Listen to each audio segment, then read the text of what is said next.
परमात्मा ने कहा कि सार सबद सर जीवन बूटी, गैसे गैसे अंग लगावे, कहे कबीर तुम सत कर मानो, ये जन्म मरण मिट जावे।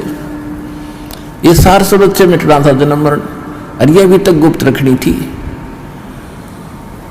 तो अब ये वो समय आ गया है कि आपका ये जन्म मरण का रोग नाश होगा। तो हमारा उद्देश्य यहाँ पर जो मूल सौदा हम बेचते हैं, हम जो देते हैं आपको, जो सौदा करते हैं आपसे कुछ नहीं लेते, आपसे केवल समर्पण होना ही हम मांगते हैं कि परमात्मा पर समर्पित हो जाओ और इस भक्ति करो। ये भगवान जो मंत्र आपको दिए गए सारे। अब कहने का भाव ये है कि और जो दूसरे आपके संकट हैं, ये तो हम आपको वैसे निवारण करेंगे। जैसे रूंगा बोलते हैं, रूंगा रूंगे में देंगे, रूंगे में, वो सौदे में नहीं आता रूंगा, वो तो एक्स्ट्रा दिया जाता है। जैसे पुराने समय में, अब तो वो समाप्त हो गई सिस्टम। पहले गांव में इतनी दुकानें नहीं होती थी, बाहर के फेरी लगाने वाले आते थे, कोई टिंडे बेचा करता, कोई घिया, कोई तोरी, कोई आम या कोई बेर बेचने वाले आते थे। तो हमारी दादी जी एक बेला भर के, कटोरा भर के गेहूं का या चनों का जो भी उपलब्ध होती थी, कणक, किसान घर में जन्म था हमारा, और वो ले जाती थी, पूछती थी भाई कैसे देता है ये, जैसे टिंडे कैसे देता है सब्जी के लिए। तो कहता था ताई गेहूं के 2 बार देता हूँ, एक प्लेट में गेहूं डाल दिए और 2 बार उसके इक्विवेलेंट उसके बराबर टिंडे तोल कर डाल दिए, सौदा हो गया, बराबर हो गया जो सौदा था। फिर हमारी दादी जी कहा करती रूंगा और दे भाई, वो एक टिंडा उठा कर और दे देता। तो वह कहती ना और दे, वो एक और दो और दे देता। यानी वो था रूंगा, वो सौदे में नहीं था, एक्स्ट्रा लाभ लिया हो। तो यहाँ जो आपके संकट, दुख, रोग किसी भी प्रकार के हैं, तो ये सौदे में नहीं हमारे में, ये तो रूंगे में देंगे आपको, ले ये भी ले ले, ये भी ले।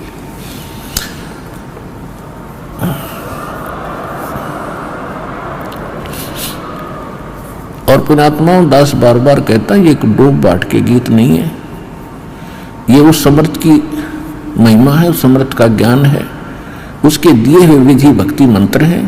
इनसे वही लाभ होगा जो दास बता रहा है, भगवान ने बताया है। अब जैसे जब तक हम सुखी हैं तब तक हम कोई भी भक्ति कर रहे हैं, किसी भी देव की, किसी इष्ट की, या ना कर रहे हैं, तो आपके वही प्रारब्ध के, किस्मत के कर्म ही आपको प्राप्त हो रहे हैं। जैसे किसी ने इन्वर्टर की बैटरी चार्ज कर रखी है, वह फुल हो ली और फिर चार्जर लगाया नहीं, तो वह फिर भी काम कर रही है, चार्जर हटा रखा है, चार्जर है ही नहीं आसपास भी, और ना चार्ज लगाने की कोई बिजली उपलब्ध है, तो फिर भी वो चल रही है, खूब काम कर रही है, पंखे भी, लाइट भी खूब चल रही है। तो जब तक वो बैटरी चार्ज है तब तक तो नो प्रॉब्लम, और जब वो बैटरी होगी डिस्चार्ज, फिर प्रॉब्लम, नथिंग एल्स। तो पूर्व जन्म के जिसके जितने संस्कार, पुण्य कर्मनी, जितनी उसने बैटरी चार्ज कर रखी है, कोई प्रधानमंत्री बना है, कोई राष्ट्रपति बना है किसी देश का, कोई IAS, IPS, डॉक्टर, इंजीनियर, जज, या कोई सेठ बना है, कोई अच्छा किसान बना है, कोई अच्छा दुकान चल रही है, कोई वैसे किसी के बच्चे अच्छे हैं, कोई नौकरियां प्राप्त हैं, तो ये उनकी पिछले जन्म की बैटरी चार्ज है, वही चल रही है, आगे चार्जर नहीं है। और जब आगे चार्जर नहीं है तो वो बैटरी जब तक पूर्व जन्म की चलेगी, फिर कैर टूटने लगेंगे, जब दुख शुरू होंगे वो खत्म हो जाएगी, पुण्य खत्म हो जाएगी। हमारे जीवन में पुण्य और पाप दोनों साथ हैं।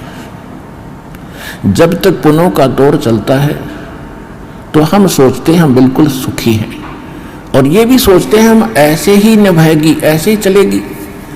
और जब वो पुण्य समाप्त हो जाते हैं वो बैटरी डिस्चार्ज हो जाती है और फिर पाप का दौर शुरू होता है।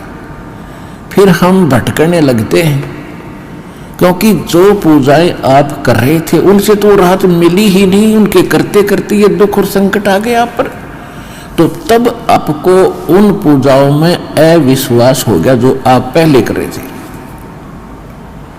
फिर आपको किसी ने बताया कि उस मंदिर में मत्था टेकने से लाभ होता, आप फिर वहां जाते हो। किसी ने आपको बताया कि वैष्णो देवी जाओगे, वहां पहुंचोगे तो आपको बड़ा लाभ मिलेगा, आप वहां पहुंच गए। यानी वो जो साधना पहले कर रहे थे वो छोड़ दी। फिर आपको किसी ने बताया बालाजी जाइए, आप फिर वहां जाते हो। तो कहने का भाव ये है कि जब आपके पाप कर्म का दौर शुरू हुआ और जिन साधनाओं को करके आप निश्चिंत बैठे थे हम बिल्कुल सुखी हैं, तो उन्होंने आपका साथ नहीं दिया, क्योंकि वो साथ पहले भी नहीं देने वाली थी। उस समय आपको कोई कहता कि साधना कर रही है ठीक नहीं है, आपको लाभ नहीं मिलेगा, तो आपको कभी विश्वास नहीं होता, न आप मानते हो। और फिर जब संकट आते हैं फिर आप सभी मान जाते हो। तो कहने का भाव ये है दास का कि आज आप यहां जो आए हैं, आपके पूर्व जन्म के संस्कार व बैटरी कति खत्म हो ली। अब हम देंगे चार्जर उस परम पिता की पावर के लगाने का, ये भक्ति विधि। और फिर आप उस चार्जर को लगाए रखना आखिरी सांस तक, कनेक्शन ना कटने देना, तो आप इस जीवन में सुखी रहोगे और सतलोक चले जाओगे। आपकी भक्ति बहुत बढ़ जाएगी, आपके संकट भी नाश होंगे।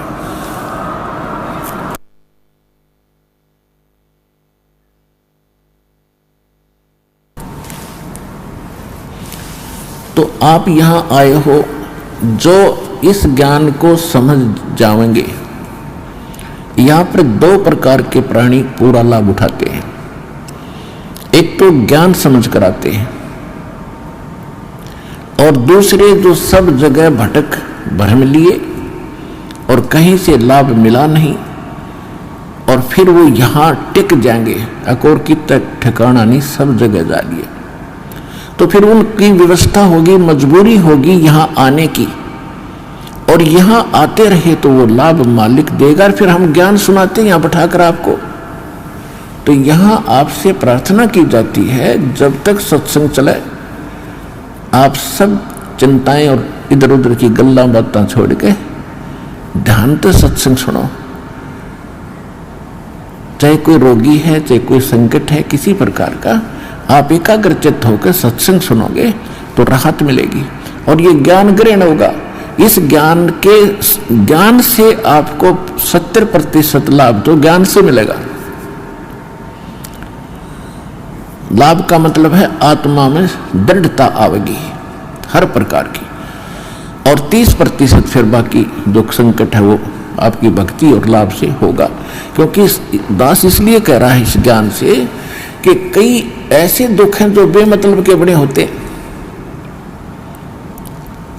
अब कबीर साहब कहते हैं, कबीर मैं तो जब डरूं ये मेरे ही संग हो, भाई मौत बुढ़ापा आपदा ये सब काहू को हो। ये इस तरह के जो ज्ञान के वचन हैं, ये उस रोगी को, संकट वाले को बड़ा सहारा देंगे जो मृत्यु सैया पर है और ये सोच रहा है मेरा क्या होगा। देखो यहां कोई ना रहा और ना रहेगा। किसी की 2 दिन पाछे टिकट कट जाएगी, किसी की 10 दिन पहले कट जाएगी। यहां नहीं रहना किसी ने। लेकिन दुर्भाग्य उन प्राणियों का होगा जो सतलोक आश्रम बरवाड़ा जिला हिसार में ना आए होंगे। वो कति खाली जाएंगे, कति खाली टोटली नष्ट करके जाएंगे जीवन को। और जो यहाँ आ गया, नाम भी ले लिया, प्रथम नाम लेकर भी उसका जीवन अंत हो गया, वो भगवान का हो गया, वो परमात्मा के जुड़ गई आत्मा, उसमें बीज पड़ गया भक्ति का। और अब ये हजारों वर्षों तक ये ज्ञान और ये समाधान चलेगा। अब वो जो बीमार रोगी कहीं सब जगह थक लिए जब यहाँ लाए, और उसकी होगी मृत्यु नाम लेकर के। आप तो चाहे कुछ भी सोचो, लेकिन भगवान ने अपना बच्चा ले लिया अपनी शरण में। मृत्यु बेशक होगी, वो अगले 10 महीने मालेगा, 10वें महीने यहाँ भगवान के दरबार में नया शरीर होगा, नई शरीर भक्ति करेगा। परमात्मा ने तो अपनी आत्मा देखनी, हम अपना स्वार्थ देखते हैं। और 10 दिन 2-4 महीने और भुगता तो हम ही कह देते भगवान इसने ठा ले, हे भगवान ठा ले। हम भी तंग हो जाते, पैसा भी समाप्त हो जाता। तो कहने का भाव ये है कि आप इस ज्ञान को सुनो, समझो, अपनी सोच धारणा कति खत्म कर दो। जो ज्ञान दास बताता है ये गॉड विधान है, गॉड का, परमात्मा का दिया हुआ विधान है, और ये अटल है, ये सत्य है, इसमें ऐसा ही होगा। और जो सच्चे दिल से आते हैं उनको उनका रोग भी ठीक होगा और मोक्ष भी, भक्ति मिलेगी। इसी जीवन में मोक्ष भी हो जाएगा जो दृढ़ रहे तो। फिर दूसरी बात है,